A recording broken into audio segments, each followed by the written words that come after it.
কেন মাপতে দাওনি জায়গা? আমি মাপতে দিলে আপনাকে কে বলেছে কথা? এই আঙুল দেখে কথা বলা ঠাঁচিয়ে দাম। কি বলতে চাইছেন আপনি? হ্যাঁ এই তুলে নি তো, এই তুলে চল, এই তুলে তো। না না আপনি বলতে চাইছেন তুলে চল, জেসিবি ডাকো, ওখানে চলো, ওর বাড়ির পেছন দিয়ে পুরো ভাঙো। জেসিবি ডাকো, আমি পুলিশ প্রোটেকশন দিয়ে দিচ্ছি। জেসিবি ওদিক দিয়ে ঢুকবে বাড়ির সামনে, একদম পেছনে ওর বাড়িটা, এটা নয়। ওর বাড়ি মিউনিসিপ্যালিটি জায়গার উপরে এই করেছে। এই মাঠটা আর ওর এক্ষুনি আজকে ওর নামে চিঠি পাঠাও। পেপার দেখিয়েছে কিছু দেখায় লাইনারে, ইমিডিয়েট চিঠি পাঠাও, ঠিক আছে? কোর্ট কেসে যাও।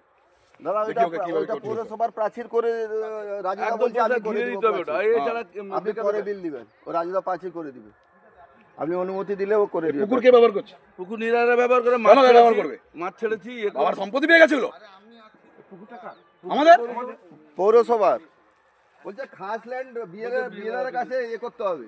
তোমার বাড়ির সম্পত্তি এটা আমি ব্যবহার করছি না। ব্যবহার করছো না, এখানে তুমি কথা বলো না।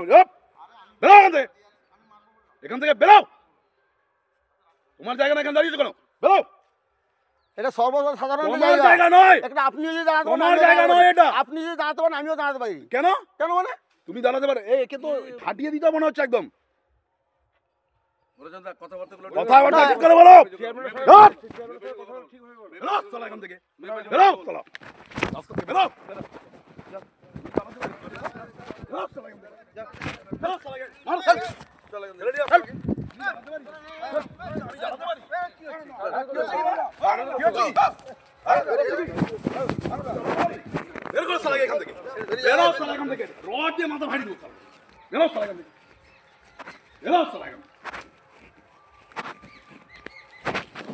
সম্পত্তি নিয়ে গেছে পুরো।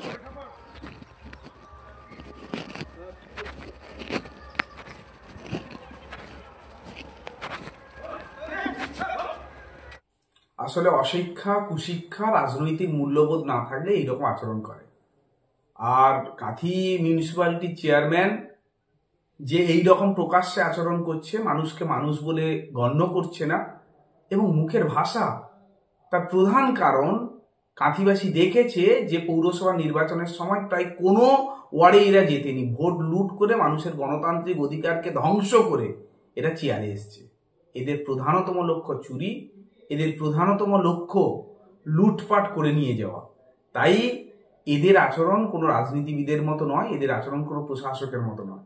এদের আচরণ চোরের মতো, ডাকাতের মতো এবং গুন্ডাদের মতো।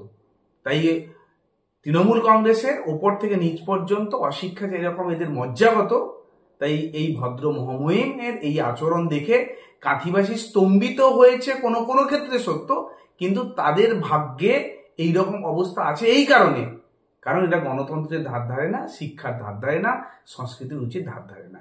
এদের এই আচরণে আমরা তীব্র ধিক্কার জানাচ্ছি।